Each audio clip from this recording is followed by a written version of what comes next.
Bonjour, dans cette vidéo, nous allons voir l'importance de construire des solutions sur les idées de votre interlocuteur.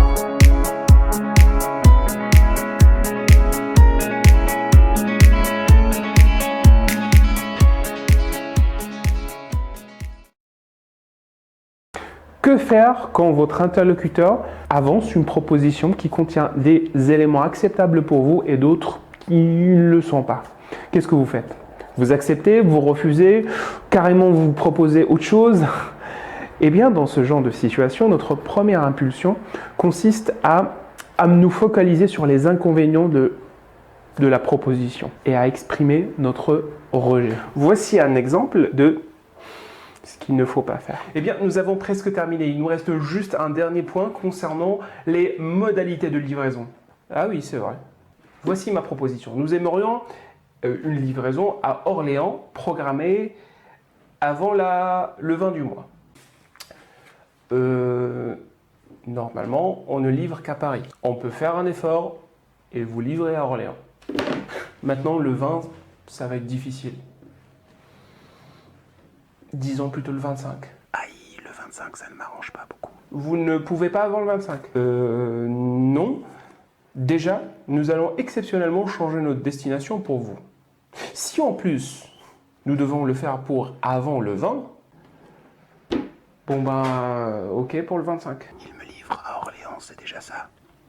Sachez néanmoins que la démarche inverse est bien plus efficace. D'une part, dans une négociation longue et complexe, les rejets successifs, même s'ils sont légitimes et bien argumentés, engendrent un climat négatif entre les deux parties.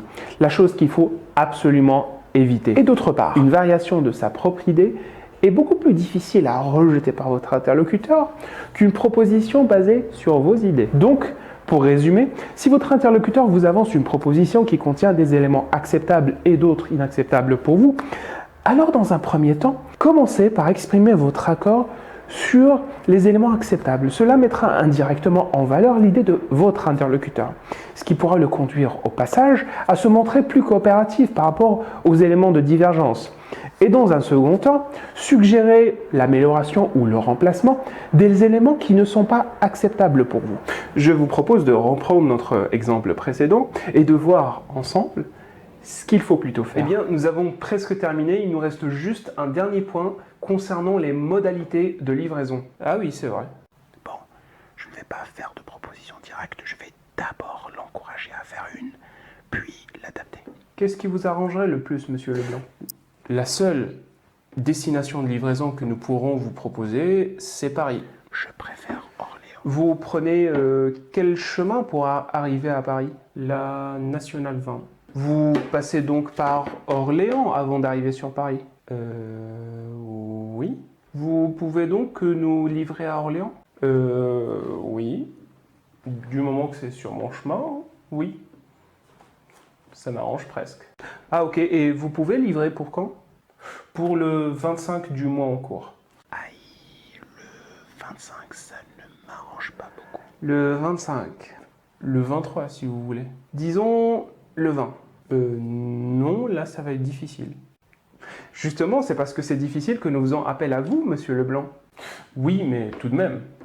Bon, comme vous n'êtes plus obligé de livrer à Paris, mais plutôt à Orléans, la chose qui vous arrange a priori, vous pouvez faire un effort sur la date, non? C'est ok pour 20. Gagné. C'est tout pour cette vidéo, merci de l'avoir suivi et j'espère que vous l'avez trouvée pertinente. Si tel est le cas, n'hésitez pas à la mettre en pratique. Si vous avez des questions ou des commentaires, n'hésitez pas à me les laisser. Et d'ici là, je vous dis à très bientôt pour une nouvelle vidéo.